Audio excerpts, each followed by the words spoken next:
Here's an interesting debate between Daniel Dennett and Keith Ward about whether a theist perspective or a physicalist perspective best accounts for the mind and consciousness. You're an idealist. Could you explain what an idealist is? Yes, a lot of people think an idealist is somebody who has rather impractical moral ideals, but it's not that at all. It is saying that consciousness or mind is the best known, most immediately known, and probably ontologically prior, that is, the thing which exists in its own sake, and that the material world is, in some sense, a logical construction out of that consciousness. Interestingly, the person I think we both came across when we were in Oxford, A.J. Ayer, was an idealist in this sense. He thought that what the stuff of reality is what he called sense data, which are perceptions, really. And perceptions are conscious things. And so the British empiricist tradition was always to say in the 18th century that all knowledge comes from experience, and experience is conscious experience. While it is the case that everything we consider knowledge is either a priori, that is purely conceptual, or gathered from sense data, I think the inference that those sense data come from an actual objective reality is the simplest explanation for their existence. Stephen Hawking, in his book The Grand Design, makes a convincing case for the existence of a mind-independent reality. He says, how do I know a table still exists if I go out of the room and can't see it? One could have a model in which the table disappears when I leave the room and reappears in the same position when I come back. But that would be awkward, and what if something happened when I was out, like the ceiling falling in? How, under the table disappears when I leave the room model, could I account for the fact that the next time I enter, the table reappears broken under the debris of the ceiling? The model in which the table stays put is much simpler and agrees with observation. And philosophers carry out thought experiments. Could you have visual perceptions and oral perceptions without a body? Could they exist? And people like me we think it's logically possible. I don't think it's logically possible, because it seems that sense perceptions are events rather than entities. Since a perception is an event, there must be some underlying thing carrying out that event. In what sense, then, could you lay out, Dan, your view as a naturalist of how mind emerges from material stuff and natural stuff? In fact, Keith's account of idealism provides a very nice background for saying what the difference is. He says that sense experience, conscious experience, comes first in the order of knowledge. And I said first in one sense, you you have to be awake and have experiences to start learning about science. But when you do, what you discover is that not only do your senses deceive you, but sometimes you are wrong about your very own experience. You're not the authoritative, infallible, internal witness that you think you are. And if you want to understand science, and I think an idealist has two choices. They can either just ignore science, the material science, physical science, or they can somehow couch it within their idealistic framework, but and then take it very seriously. But if you do that, it undermines your idealist foundations in sometimes spectacular ways. And what we're learning is that our own experience, the experience that we have untutored and just by being awake, the experience that is first in knowledge, according to Keith, turns out to depend on unbelievably complex and fascinating and sophisticated unconscious computations that go on in our brain. Exactly. We simply cannot account for the existence and behavior of consciousness without inferring that there is some material substrate. Idealists will sometimes say that consciousness exists and behaves the way it does because it is ontologically basic, but this is effectively to say that consciousness exists because, well, it just does. So the naturalist says, well, let's study that. Let's see if we can figure out how brains work. And either you have to deny that brains have anything to do with consciousness, or you have to take that seriously. That's an interesting question for idealists. If consciousness creates brains rather than the other way around, why do brains exist? Why would an idealist universe create brains? I'm not convinced that a study of the brain will ever answer the question how consciousness originates. I don't see how that could be done, because you could say, well, when a brain of some sort is in a certain configuration, then consciousness occurs. But that seems to me to be a causal relationship, which is contingent. It could have been different. It doesn't seem to me to be a causal relationship. It seems more like an identity relationship. A brain undertaking a particular process doesn't cause consciousness, it is consciousness. If this is an identity relationship, then it is not the case that such processes could occur without being conscious. Just explain that a bit more. What's the problem with the idea of consciousness arising by a particular, combination of neurochemicals? Well, because a combination of neurons and chemicals is exactly that, and you could know all about that and not know about there being any consciousness. I'm skeptical of that. I don't see why knowing everything about a brain process wouldn't tell you about the consciousness of that process. We don't yet know everything about the brain, so we can't say for sure that it would tell us everything about consciousness, but I don't see how we can yet know that it can't either. I mean, we take an example which appeals to me about an ant, right? Think of an ant and say, is an ant conscious? Well, I really think we don't know. I don't think ants are conscious personally, but I really don't know. But if I ask that question, I'm asking whether there is something about an ant that physical inspection cannot decide. I don't think we have or are currently capable of doing that physical inspection thoroughly enough to show that this question cannot be answered by said inspection. The philosopher David Chalmers dubbed something the hard problem, capital H, capital P. And it's just the problem that Keith outlined. That is, what is there in addition to the adroitness of the ant, which for David doesn't settle anything, is it conscious? And how do we tell the difference between a zombie, which is just as animated as Keith there, but for all we know isn't conscious. And I think this is a subtle trick, sort of like a magician's trick, which gets our imaginations off on the wrong foot. I don't believe that such zombies are really coherent. The more I think about some mechanism which can produce behavior that seems conscious, the more difficult it seems to become to imagine such a mechanism not also carrying out subjective experience. I don't think there is a hard problem. It's just Chalmers' baptism of this hard problem, which has got people convinced there's a hard problem. When he first introduced it, I said, this is just vitalism reborn. After all, there's the hard problem of whether something's alive. How do we know the ant's alive? You say, well, look at it. Well, that doesn't prove it. It might just be a robot. I mean, maybe it's a zombie ant, or maybe it's not even alive. Now, physicists, biologists, they don't argue about this. The line between living and not living is not an interesting theoretical line. We've learned, well, are proteins alive? Are motor proteins alive, or are they just little robots? Cells are alive. Yeah. How about viruses? Don't ask.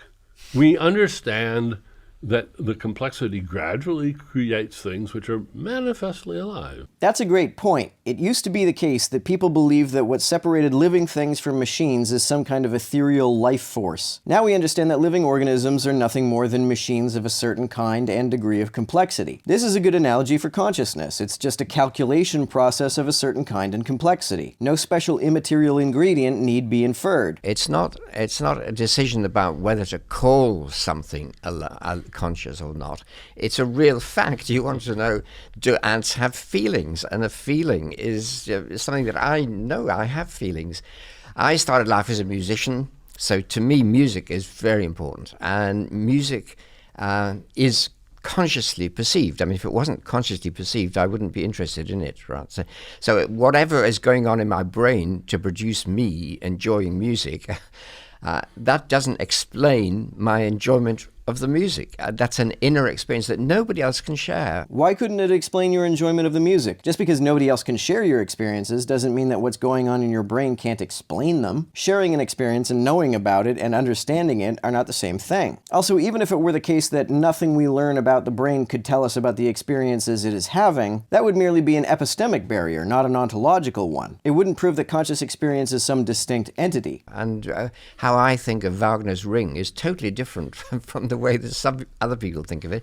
But it's the same experience, the same things are happening, the same electrochemical wavelengths are going along, and that same neurons are firing, perhaps. I don't think that would be the case. If two brains are responding in the exact same physical way to the same stimulus, why would the subjective experiences be different? And why would you even infer that they would be different? And is it the case that, in your view, the fact that you could look at a person's brain when they're listening to Wagner and say, oh, I can see neurons firing and brain chemistry going on, but that cannot be equated with the same thing as the experience of hearing music? Exactly. It can't. It's not an identity. There's no identity between finding blood flow in the brain or electrical activity in the brain and whatever it is that they're enjoying. Why not? You get the same problem with a robot. If you made a robot which you couldn't tell the difference in this famous Turing test, you couldn't tell the difference between it and a human being, there would still be a question which you couldn't resolve. Is it actually having experiences?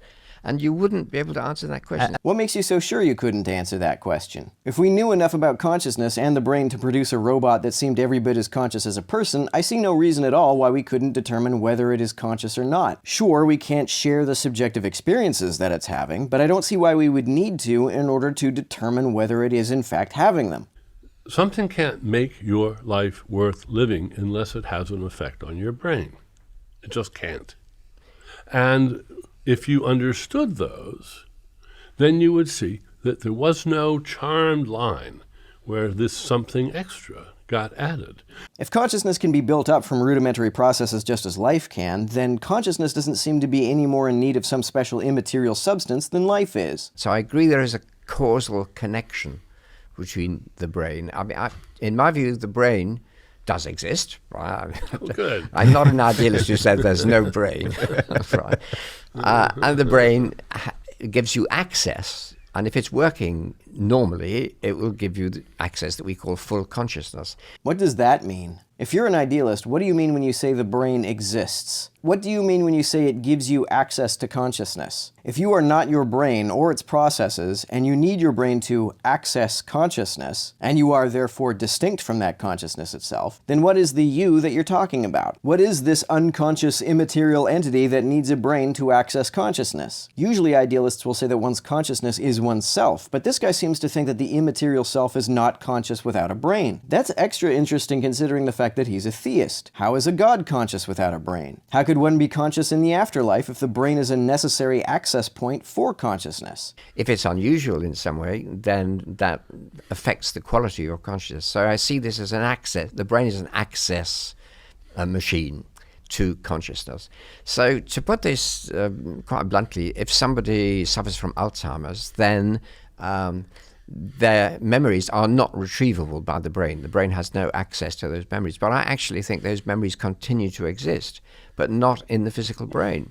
That's my view. Not only do I have no idea what it would mean for a memory to exist without something to store it, I also have no idea what evidence there could possibly be for this. But there's never a place where we say, and here's where the access to you as an ego, as an inner witness comes into the picture.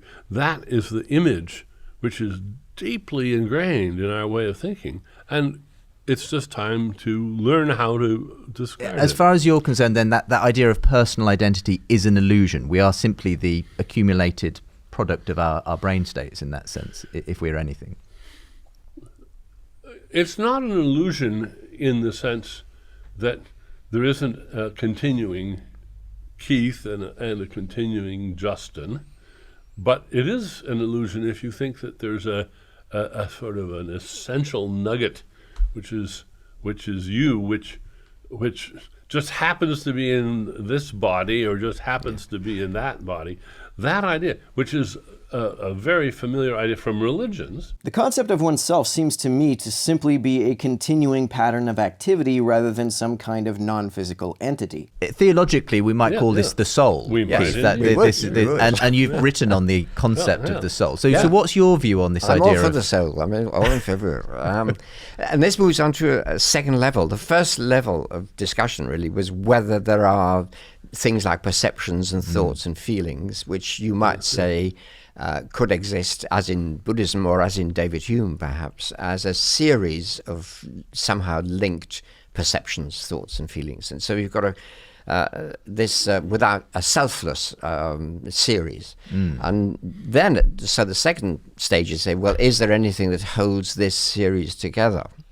And I do believe, and idealists and dualists too, though I'm not a dualist, but idealists and dualists both think you have to talk about not just a series of experiences, not infallibly known and not necessarily all connected together, but there is something which enables that to be known as a series. We can conceive of the self as a series by pointing out consistencies in the pattern. The person is essentially that which is consistent throughout the person's life. If a person were to get total amnesia and their brain were altered in such a way that their behavior was so inconsistent with previous behavior as to make their personality unrecognizable, then for all practical purposes, that would be a new person. So my experiences are the things I remember, the things I look forward to. And again, to take an example from music, if I hear the last chord of a Beethoven symphony, I hear it as the last chord of a symphony, which is very different from just having an experience of a chord. So memory is linked somehow, and this is a great problem for people in some Buddhist schools who think of the self as a chain of experiences. And you have to say, well, then there must be something which is a subject, and here it is, a subject of experience. So why can't that be the brain? Why does that need to be something immaterial? But nonetheless, you think we're wrong to sort of assume that there is a ghost in the machine, as it were. There isn't a ghost in the machine. What there is information. And information that is organized and that uses memory and anticipation to organize that information. And that can be considered to be the sort of software that's running on the brain.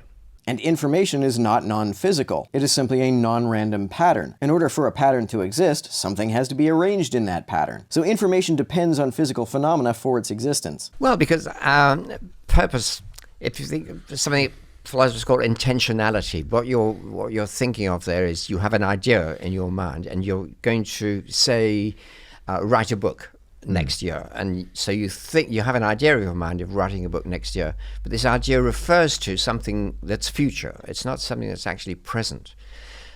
So you don't give a complete description of the idea by just describing what's actually in your mind at the moment, right? Because it has to refer to the future. But our conceptions of the future are built or inferred from the concepts that we use for things we experience in the past and present. The idea of a book that doesn't yet exist is built by piecing together concepts representing things which do exist. You may have gotten the idea to write a book because you were inspired to by experiencing a currently existing book. You can, in fact, completely describe the book you plan to write in the future using concepts representing things which exist in the present. Okay. And it's very difficult, I think, for a materialist or a naturalist to say what it is about physical processes which don't refer to the future, because how could they? What would that mean? Well, the future is simply any later point in time, and time is a physical phenomenon, so why would a physical brain not be able to conceptualize it? The concept of something in your present behavior being determined by the thought of something which doesn't exist in the future. And the purpose is you trying to get that. So the idea looks, to the common sense, as though your idea is having a causal effect, but it's your idea of the future. But our idea of the future is built from concepts representing things in the past and present, so why is that so mysterious? Ideas of things that don't exist yet are not themselves things that don't exist yet. Our ideas about the future are present events carried out by presently existing matter. Imagining a future which hasn't occurred yet is no more beyond the capability of matter than a drawing is incapable of portraying a person who doesn't exist. Having a causal effect. And I don't think a physical description can cope with that idea, which is about it's the aboutness. It's how I know you. I mean, I know that we'll come back to in a moment, Dan. But from your point of view, Keith, what I'm hearing is that the idea of purpose has to have a reality to it that it simply can't have Yes, on a purely physical explanation. Well, even Daniel of says purposes. it emerges, but it says of purpose emerges from a non-purposive background, and I think it's such a different concept. It's the idea of causation by an idea of the future, which is very different from causation by being pushed from the past. But ideas about the future are not themselves in the future. Ideas about the future are things that exist in the past and present, built from concepts which exist in the past and present, which have later consequences. Ward seems to think that if you plan something happening in the future, and what you are planning causes you to act in a certain way, that is somehow the future retroactively affecting your behavior. It's not. That's silly. There are moral obligations on people, whether or not they think there are. But if nobody regards these moral obligations as obligatory, what consequence does such an obligation have? If it has no consequence, what does it mean to say that it exists? Ward might say that his God will impose the consequences, but if his God believes in these obligations, this would not be a situation in which nobody believes in them. An obligation nobody believes we have, not even a God, could not meaningfully be said to exist. The obligation to achieve true goodness, not some arbitrary command that God made up, that obligation would fit into a picture of the universe as founded on a morally obliging reality, which would be a mind, and it wouldn't be a brain. I mean, nobody thinks there's a cosmic brain. Well, that would mean that morality is fundamentally subjective, even if there is a God. If morality is dependent on a mind, which is the subject we speak of when we refer to subjectivity, then morality is dependent on a subject, and therefore subjective. However, when Ward speaks of the universe as being founded on a morally obliging reality, and that it is not some arbitrary command, he sounds as though his God is following some principle that he did not himself decide, some principle which exists independent of his mind. I kind of think he didn't think this through very well. So that comes down to the question, just as a thought experiment, well, could there not be a mind which did not, like human minds, depend upon the good functioning of a brain? And I don't see why not. I don't understand what it would even mean. What would it mean to say that a mind exists if it is not a pattern of brain activity? Well, all right, I'll go along with you on that and say, all right, I don't think I can offer an a priori knockdown proof that there couldn't be a disembodied mind. But I don't see how a disembodied mind of God could ground morality at all. Why should we care what a disembodied mind thought we should do? Even if there is a God that establishes a moral system, what objective reason is there for following it? If it's true that everything we ought to do is something we ought to do because a God says so, then where does the obligation to do what that God says come from? Should we do what a God says because a God says to? That seems rather circular. I mean, if I tell you, Lucille says that you shouldn't do that. Well, who's Lucille? Right.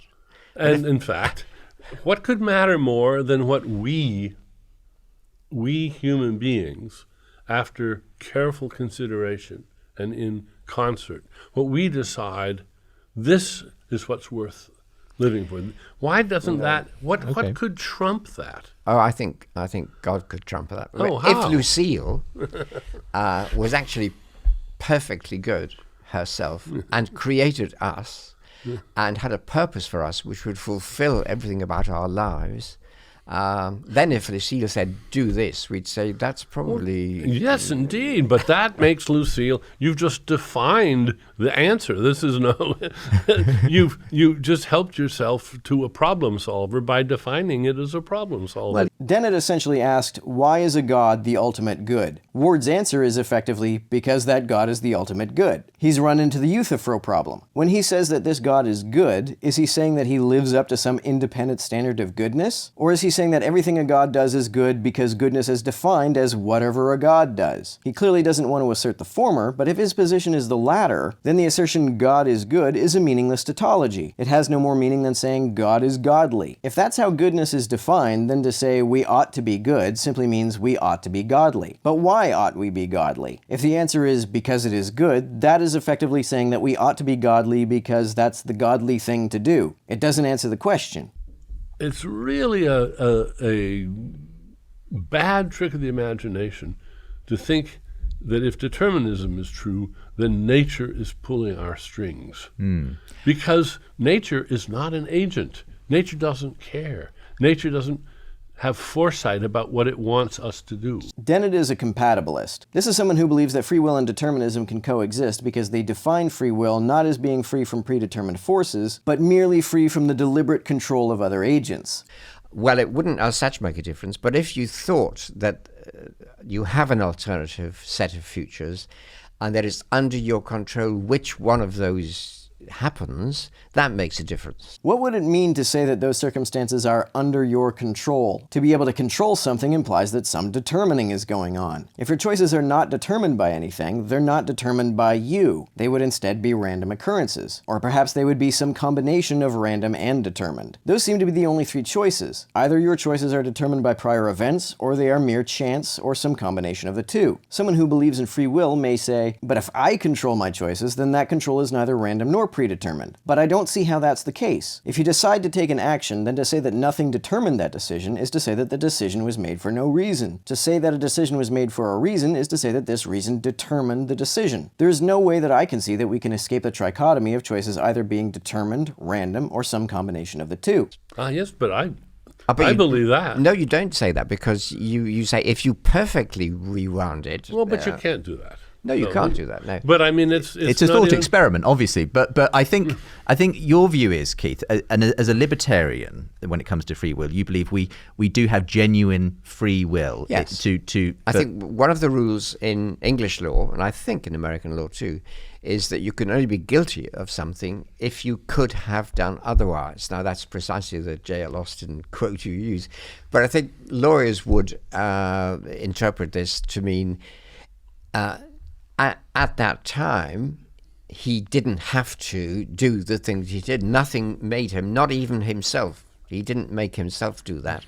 The question that I think should be relevant for law enforcement is whether punishment will effectively deter repeating the crime in the future. If a person is predetermined to commit a crime because they were predetermined to think they would get away with it, then punishment could have the effect of predetermining that they won't end up with that belief in the future. If, however, a person committed a crime because they have some delusional disorder that makes the threat of punishment unable to have any causal effect on their behavior, then we judge them to not be criminally responsible for their actions, and we procure psychiatric treatment for them instead. But that you could decide to do it, which But is then- very different. Well, who's the you that's doing this? Oh, well, I've deciding? got a you, you see. You might not have a you, but you've just got a brain. I've got a you.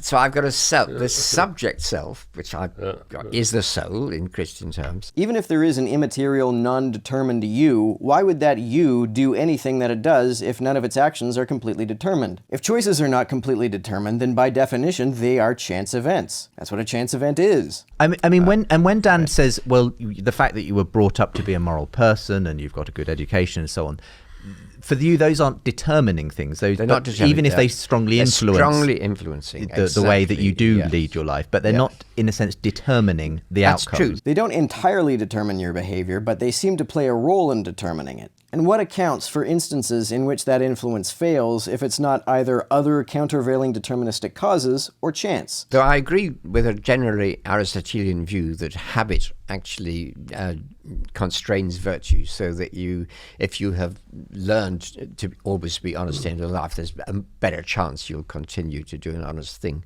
But nevertheless, there are tipping points, and when people are put in crisis situations, as they can be, then I think at that point... So I think the type of determinism we're talking about is different as far as Keith's concerned. It's not a hard determinism in the sense of the type of physical determinism that perhaps you believe ultimately governs everything, Dan. If Keith has been raised in a moral environment, that's an influence rather than a determining factor of how he will behave. Well, He of could course. still do otherwise. Yes, and if he did otherwise, we'd want to know what determined him to do otherwise. I'd say I just decided. Well, but a decision can't happen without something happening in the brain, and either that thing that happened in the brain was undetermined, was a quantum event of some sort that was an amplification of a quantum event, or it wasn't. Some theists speculate that there are quantum events which occur in the brain which are a mechanism by which the soul exerts control over it. Even if this is true, why does the soul act the way it does? Are the actions of the soul caused or are they uncaused? Even if souls exist, it still seems to be the case that choices are determined, random, or some combination of the two. And I don't want people to be random. Well, if it's undetermined, then it's random. No, it's not. I think one should use the expression sufficiently determined. And if something is sufficiently determined, then if you have this set of causes, you are bound to have this effect.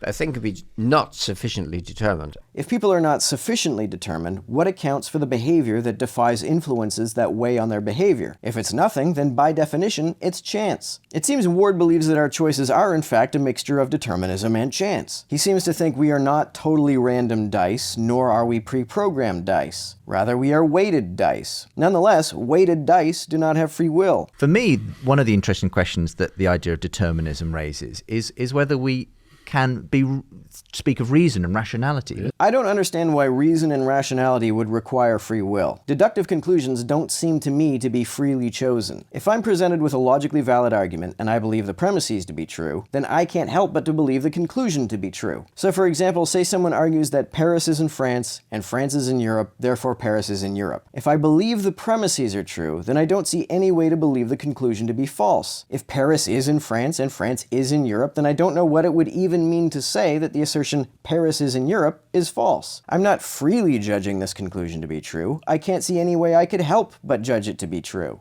Yeah. Dan, but if all our past events are physically determined at some level, isn't your decision to be an atheist simply an accumulation of those past events? And you haven't, in a sense, decided to be an atheist. You are simply the product of a set of determined accumulation events. is it? It is one that's been accomplished by machinery that has been designed by evolution over billions of years to do a very good job of telling truth from falsehood and of not drawing unlicensed conclusions. Why would a mind that is not determined by the physical universe be a better judge of that physical universe?